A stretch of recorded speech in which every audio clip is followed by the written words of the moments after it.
Viewers break ਤੋਂ ਬਾਅਦ ਤੁਹਾਡਾ ਸਵਾਗਤ ਹੈ ਡਾਕਟਰ ਸਾਹਿਬ। ਹੁਣ ਅਸੀਂ ਈਮੇਲ ਪੜ੍ਹਦੇ ਹਾਂ ਸਾਡੇ ਦਰਸ਼ਕਾਂ ਵੱਲੋਂ ਆਈਆਂ ਜੀ। ਪਹਿਲੀ ਈਮੇਲ ਹੈਰੀ ਸਿੰਘ ਜੀ ਦੀ ਆਈ ਹੈ। ਇਹ ਲਿਖਦੇ ਹਨ, ਡਾਕਟਰ ਸਾਹਿਬ ਸਤਿ ਸ਼੍ਰੀ ਅਕਾਲ। ਸਤਿ ਸ਼੍ਰੀ ਅਕਾਲ। ਕਿੱਥੋਂ ਆਈ ਹੈ? ਇਹਦਾ ਨਹੀਂ ਧਿਆਨ ਚ ਹੈਗਾ। ਆਸਟ੍ਰੇਲੀਆ ਤੋਂ। ਓਕੇ, ਮੈਂ ਤੁਹਾਡਾ ਪ੍ਰੋਗਰਾਮ ਡਾਕਟਰ ਸਾਹਿਬ ਲਗਾਤਾਰਤਾ ਨਾਲ ਦੇਖਦਾ ਹਾਂ। ਇਹ ਇੱਕ ਤਰ੍ਹਾਂ ਦਾ ਸਿੱਖ ਇਨਸਾਈਕਲੋਪੀਡੀਆ ਹੈ। ਜੋ ਵੀ ਦਿਲ 'ਚ ਸਵਾਲ ਹੁੰਦੇ ਹਨ, ਜਿਨ੍ਹਾਂ ਬਾਰੇ ਕੁਝ ਨਹੀਂ ਪਤਾ ਹੁੰਦਾ, ਉਹ ਕੋਈ ਨਾ ਕੋਈ ਤੁਹਾਨੂੰ ਪੁੱਛ ਲੈਂਦਾ ਹੈ ਤੇ ਸਾਨੂੰ ਜਵਾਬ ਮਿਲ ਜਾਂਦੇ ਹਨ। ਸਰ, ਚਾਰ ਸਾਹਿਬਜ਼ਾਦੇ ਫਿਲਮ ਦੇਸ਼ ਵਿਦੇਸ਼ ਵਿੱਚ ਸ਼ੋਅ ਦੇਸ਼ ਵਿਦੇਸ਼ ਵਿੱਚ ਹਾਊਸਫੁੱਲ ਜਾ ਰਹੇ ਹਨ। ਖਬਰ ਮੁਤਾਬਕ ਮੱਧ ਪ੍ਰਦੇਸ਼ ਸਰਕਾਰ ਨੇ ਫਿਲਮ ਨੂੰ ਟੈਕਸ ਫ੍ਰੀ ਕਰਨ ਦਾ ਐਲਾਨ ਕੀਤਾ ਹੈ, ਜਦਕਿ ਇਹ ਐਲਾਨ ਪੰਜਾਬ 'ਚ ਪਹਿਲਾਂ ਹੋਣਾ ਚਾਹੀਦਾ ਸੀ, ਪਰ ਅਜੇ ਤੱਕ ਨਹੀਂ ਹੋਇਆ। ਡਾਕਟਰ ਸਾਹਿਬ, ਮੈਂ ਕਵਿਤਾ ਦੇ ਰੂਪ ਵਿੱਚ ਕੁਝ ਲਿਖਣ ਦੀ ਕੋਸ਼ਿਸ਼ ਕੀਤੀ ਹੈ। ਪਹਿਲਾਂ ਮੈਂ ਕਦੇ ਲਿਖਿਆ ਨਹੀਂ। ਉਮੀਦ ਕਰਦਾ ਹਾਂ ਤੁਹਾਨੂੰ ਪਸੰਦ ਆਵੇਗੀ। ਸੁਣ ਲਓ ਦਿੱਲੀ ਦੀਆਂ ਸਰਕਾਰਾਂ, ਸਾਨੂੰ ਖਾਲਿਸਤਾਨ ਹੈ ਜਾਨ ਤੋਂ ਪਿਆਰਾ। ਤੁਸੀਂ ਲਾ ਲਓ ਪੂਰੀ ਵਾਹ ਜੀ, ਅਸੀਂ ਚੱਲਣਾ ਸ਼ਬਦ ਗੁਰੂ ਦੇ ਰਾਹ ਜੀ। ਹੱਡਾਂ ਦਾ ਬਾਲਣ ਬਾਲਿਆ ਹੀਰਿਆਂ ਨੇ ਵੀਰੋ, ਦੇਣਾ ਸੀ ਸਾਨੂੰ ਆਲਣਾ ਹੀਰਿਆਂ ਨੇ ਵੀਰੋ। ਵੀਰੋ ਰੱਖੋ ਦਿਲਾਂ ਵਿੱਚ ਸਬਰ, ਆਵੇਗੀ ਵਾਰੀ। ਦੇਖ ਕੇ ਸੋਹਣੇ ਵਤਨ ਨੂੰ ਜਾਓ ਬਲਿਹਾਰੀ। ਮੁੜ ਆਪਣੇ ਵਤਨ ਦਾ ਪੰਛੀਆਂ ਨੂੰ ਚਾਅ ਬਥੇਰਾ, ਜਲਦ ਕਿਰਨਾਂ ਚੜ੍ਹਨਗੀਆਂ ਝਟੇ ਇਹ ਘੁੱਪ ਹਨੇਰਾ। ਦੁਨੀਆ ਨੂੰ ਆਓ ਭਗਤ ਕਰਨ ਦਾ ਸਭ ਨੂੰ ਮਿਲੂਗਾ ਮੌਕਾ। ਪਿਆਰ ਮੁਹੱਬਤ ਬਰਾਬਰੀ ਪੰਜਾਬੀਅਤ ਦਾ ਇੱਕ ਵਾਰ ਡਟ ਕੇ ਦਿਓ ਹੌਕਾ। ਮਿਲੂ ਸਾਨੂੰ ਪਹਿਚਾਣ ਜ਼ੁਬਾਨ ਅਸਮਾਨ ਅਤੇ ਮਲਕੀਅਤ। ਝੂਠ ਨਾ ਵੀਰਿਓ ਜਾਣਿਓ ਇਹ ਇੱਕ ਨਿਸ਼ਚੇ ਵਾਚਕ ਹਕੀਕਤ। ਆਸ ਅਰਦਾਸ ਨਿਸ਼ਾਨਾ ਅਸੀਂ ਭੁੱਲਣਾ ਨਹੀਂ। ਇੱਕ ਓਂਕਾਰ ਮਾਤ ਪਿਤਾ ਤੇ ਹੋਮਲੈਂਡ ਹੀ ਮੇਰਾ ਆਸਰਾ, ਜਨੂਨ ਤੇ ਮਾਹੀ। ਖਾਲਿਸਤਾਨ ਜ਼ਿੰਦਾਬਾਦ। ਧੰਨਵਾਦ। ਜ਼ਿੰਦਾਬਾਦ ਜ਼ਿੰਦਾਬਾਦ। ਹੈਰੀ ਸਿੰਘ ਜੀ ਦਾ ਬਹੁਤ ਬਹੁਤ ਸ਼ੁਕਰੀਆ। ਇਹ ਇੱਕ ਵਿਦਿਆਰਥੀ ਦੇ ਤੌਰ ਤੇ ਲਿਖਦੇ ਨੇ, ਪਰ ਹੁਣ ਤਾਂ ਸਾਡੇ ਲਈ ਸ਼ਾਇਰ ਵੀ ਬਣ ਗਏ। ਉਹਨਾਂ ਨੇ ਜੋ ਪ੍ਰੋਗਰਾਮ ਦੇ ਵਿੱਚ ਅਸੀਂ ਡਿਸਕਸ ਕਰਦੇ ਹਾਂ, ਉਹਨਾਂ ਨੂੰ ਚੰਗਾ ਲੱਗਦਾ ਹੈ। ਉਹ ਸਮਝਦੇ ਨੇ ਕਿ ਉਹਨਾਂ ਦੇ ਬਹੁਤ ਸਾਰੇ ਸਵਾਲ, ਉਹਨਾਂ ਦੇ ਜਵਾਬ ਉਹਨਾਂ ਨੂੰ ਮਿਲਦੇ ਨੇ ਜੀ। ਐਨਸਾਈਕਲੋਪੀਡੀਆ ਤੇ ਅਸੀਂ ਨਹੀਂ ਹੈ, ਗਲਤੀਆਂ ਅਸੀਂ ਵੀ ਬਹੁਤ ਕਰਦੇ ਹਾਂ।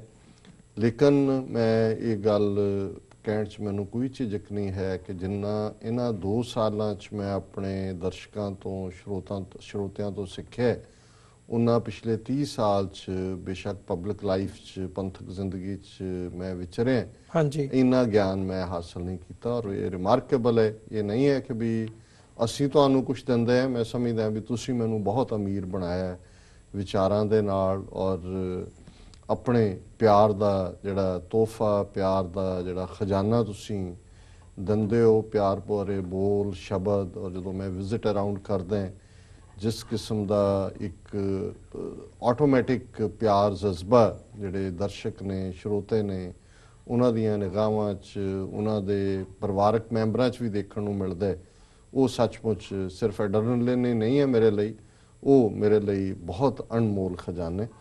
ਔਰ ਉਹਨਾਂ ਨੇ ਚਾਰ ਸਾਹਿਬਜ਼ਾਦੇ ਫਿਲਮ ਦੀ ਗੱਲ ਕੀਤੀ ਹੈ। ਇੱਥੇ ਵੀ ਅੱਛੀ ਹੈ, ਬਿਜ਼ਨਸ ਕਰ ਰਹੀ ਹੈ। ਅੱਜ ਹੀ ਕੋਈ ਦੱਸ ਰਹੇ ਸੀ ਕਿ ਆਲਰੇਡੀ 10, 12, 14 ਕਰੋੜ ਜੀ। ਹੁਣ ਪਤਾ ਨਹੀਂ ਕੀ ਅੰਦਾਜ਼ਾ ਹੁੰਦਾ, ਕਿਵੇਂ ਲਾਇਆ ਜਾਂਦਾ ਵੀ ਉਹ ਇਹਨੇ ਬਿਜ਼ਨਸ ਕੀਤੀ ਹੈ। ਔਰ ਅੱਛੇ ਕਾਮੈਂਟ ਈਵਨ ਬਾਲੀਵੁੱਡ ਫਿਲਮ ਇੰਡਸਟਰੀ ਦੇ ਹਵਾਲੇ ਨਾਲ ਵੀ ਜਿਹੜੇ ਨੇ ਉਹਨਾਂ ਨੇ ਕੀਤੇ ਨੇ। ਕੁਛ ਲੋਕਾਂ ਨੇ ਮੱਧ ਪ੍ਰਦੇਸ਼ ਨੇ ਟੈਕਸ ਫ੍ਰੀ ਕਰਨ ਦਾ ਫੈਸਲਾ ਕੀਤਾ ਹੈ, ਪੰਜਾਬ ਸਰਕਾਰ ਨੇ ਅਜੇ ਤੱਕ ਨਹੀਂ ਕੀਤਾ। ਮੇਰੇ ਖਿਆਲ ਦਿੱਲੀ ਨੇ ਵੀ ਕੀਤਾ। ਅੱਛਾ, ਹਾਂ। ਸੋ ਬਾਦਲ ਦੇਖਦਾ ਹੋਣਾ ਕਿ ਵੀ ਕੀ ਕਰੇ ਕੀ ਨਾ ਕਰੇ, ਖਜ਼ਾਨਾ ਖਾਲੀ ਹੈ। ਮੈਂ ਵੀ ਜੇ ਟੈਕਸ ਛੱਡਤਾ ਪਤਾ ਨਹੀਂ ਕੀ ਹੋਏਗਾ, ਪਰ ਉਹਨਾਂ ਦੀ ਕੋਈ ਪ੍ਰਾਇੋਰਟੀ ਵੀ ਨਹੀਂ ਹੈ। ਕਿਉਂਕਿ ਇਹ ਜਿਹੜੀ ਹੁਣ ਕੋਈ ਵੀ ਇੰਡੀਵਿਜੂਅਲ ਜਾਂ ਜਿਸ ਬਵੇਜਾ ਜਾਂ ਕੋਈ ਜਿਹੜਾ ਸਾਰਾ ਟੱਬਰ ਹੈ ਜਿਨ੍ਹਾਂ ਨੇ ਬਣਾਈ ਹੈ, ਮੈਂ ਦੇਖ ਰਿਹਾ ਸੀ ਵੀ ਤਖਤ ਸ੍ਰੀ ਹਜ਼ੂਰ ਸਾਹਿਬ ਤੇ ਉਹਨਾਂ ਨੂੰ ਸਨਮਾਨਿਤ ਵੀ ਕੀਤਾ ਗਿਆ। ਹੁਣ ਇਹ ਜਿਹੜੇ ਕੰਮ ਨੇ ਇਹ ਕਰਨ ਵਾਲੇ ਤਾਂ ਸ਼੍ਰੋਮਣੀ ਕਮੇਟੀ ਜਾਂ ਪੰਥਕ ਸਰਕਾਰ ਦੇ ਸੀ। ਉਹਨਾਂ ਦੇ ਜਿਹੜੇ ਵੈਸੇ ਜੋ ਰੱਖੇ ਹੋਏ ਨੇ ਪਬਲਿਕ ਰਿਲੇਸ਼ਨ ਮਹਿਕਮੇ ਜਾਂ ਦੂਜੇ ਜਿਹੜੇ ਇਹਨਾਂ ਦੇ ਢਾਡੀ ਬਣੇ ਹੋਏ ਨੇ, ਬਾਦਲ ਪਿਓ ਪੁੱਤ ਦੇ, ਤੇ ਫੋਟੋਆਂ ਆਪਣੀਆਂ ਜੇ ਸੈਂਟਰ ਨੇ ਇਹਨਾਂ ਨੂੰ ਮੈਡੀਕਲ ਦੇ ਲਈ ਪਿੰਡਾਂ 'ਚ ਜਾ ਕੇ ਲੋਕਾਂ ਦੀ ਟੇਕ ਕੇਅਰ ਕਰਨ ਲਈ ਬੱਸਾਂ ਦਿੱਤੀਆਂ, ਤੇ ਉਹਦੇ ਤੇ ਹੀ ਆਪਣੀਆਂ ਫੋਟੋਆਂ ਲਾ ਦਿੱਤੀਆਂ। ਉਹਨਾਂ ਨੇ ਕਿਹਾ ਜੀ ਇਹ ਸੈਂਟਰ ਸਕੀਮ ਹੈ, ਸੈਂਟਰ ਪੈਸਾ ਨੇ, ਫਿਰ ਹਟਾ ਲਈਆਂ, ਫਿਰ ਲਾ ਦਿੱਤੀਆਂ। ਸੋ ਇਹਨਾਂ ਨੂੰ ਤਾਂ ਆਪਣੀਆਂ ਫੋਟੋਆਂ ਦਿਖਾਉਣ ਤੋਂ ਹੀ ਵੇਲ ਨਹੀਂ ਮਿਲੀ ਹੈ। ਇਹਨਾਂ ਨੇ ਆਪ ਤਾਂ ਕੀ ਕਰਨਾ ਸੀ? ਜੇ ਕਿਸੇ ਨੇ ਐਫਰਟ ਕਰਕੇ ਇੱਕ ਚੰਗੀ ਫਿਲਮ ਦਿੱਤੀ ਹੈ ਔਰ ਇੱਕ ਚੰਗਾ ਰੁਝਾਨ ਹੈ। ਅਸੀਂ ਜਦੋਂ ਸਾਡਾ ਹੱਕ ਫਿਲਮ ਚੱਲੀ ਸੀ, ਕਾਫੀ ਉਹਨੇ ਅੱਛੀ ਬਿਜ਼ਨਸ ਕੀਤੀ। ਅਸੀਂ ਕਿਹਾ ਸੀ ਕਿ ਵੀ ਹੁਣ ਇਸ ਥੀਮ ਸਾਰੇ ਚੋਂ ਜਿਹੜੀ ਪੋਜ਼ਿਟਿਵ ਗੱਲ ਹੈ ਜੀ। ਇਸ ਥੀਮ ਦੇ ਉੱਤੇ, ਕਰੰਟ ਦੇ ਉੱਤੇ ਵੀ, ਹਿਸਟਰੀ ਤੇ ਵੀ ਬਹੁਤ ਸਾਰਾ ਜਿਹੜਾ ਹੋਰ ਵੀ ਫਿਲਮਾਂ ਬਣ ਗਈਆਂ, 15 ਵੀ ਆਲਰੇਡੀ ਪਾਈਪਲਾਈਨ 'ਚ ਨੇ। ਔਰ ਇਹ ਐਨੀਮੇਟਿਡ ਫਿਲਮਾਂ ਦੇ ਨਾਲ ਜਿਹੜਾ ਇੱਕ ਇਹ ਪਾਰਟ ਵੀ ਹੁੰਦਾ ਸੀ ਕਿ ਜੀ ਕੋਈ ਫਿਜ਼ੀਕਲੀ ਰੋਲ ਕਰ ਸਕਦਾ ਹੈ, ਨਹੀਂ ਕਰ ਸਕਦਾ, ਕਰੇਗਾ, ਮੁਕੰਮਲ ਹੋਏਗਾ, ਨਾ ਮੁਕੰਮਲ ਹੋਏਗਾ, ਐਟਲੀਸਟ ਐਨੀਮੇਸ਼ਨ ਨੇ ਇਸ ਪਾਰਟ ਤੇ ਵੀ ਟੇਕ ਕੇਅਰ ਕਰ ਲਈ ਹੈ।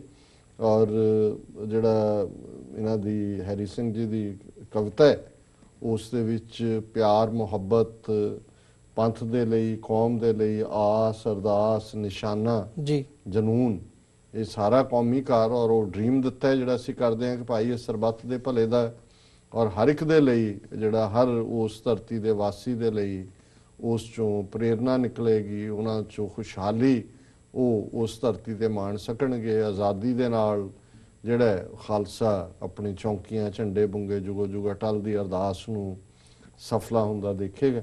ਸੋ ਇਹਨਾਂ ਦਾ ਵੀਰ ਹੈਰੀ ਸਿੰਘ ਜੀ ਦਾ ਬਹੁਤ ਬਹੁਤ ਧੰਨਵਾਦ ਜੀ। ਡਾਕਟਰ ਸਾਹਿਬ, ਹੁਣ ਸਮਾਂ ਹੋ ਗਿਆ ਹੈ ਬ੍ਰੇਕ ਦਾ। ਵੀਅਰਸ, ਤੁਸੀਂ ਸਾਡੇ ਨਾਲ ਇਸੇ ਤਰ੍ਹਾਂ ਬਣੇ ਰਹੋ। ਅਸੀਂ ਮਿਲਦੇ ਹਾਂ ਇੱਕ ਛੋਟੇ ਜਿਹੇ ਬ੍ਰੇਕ ਤੋਂ ਬਾਅਦ।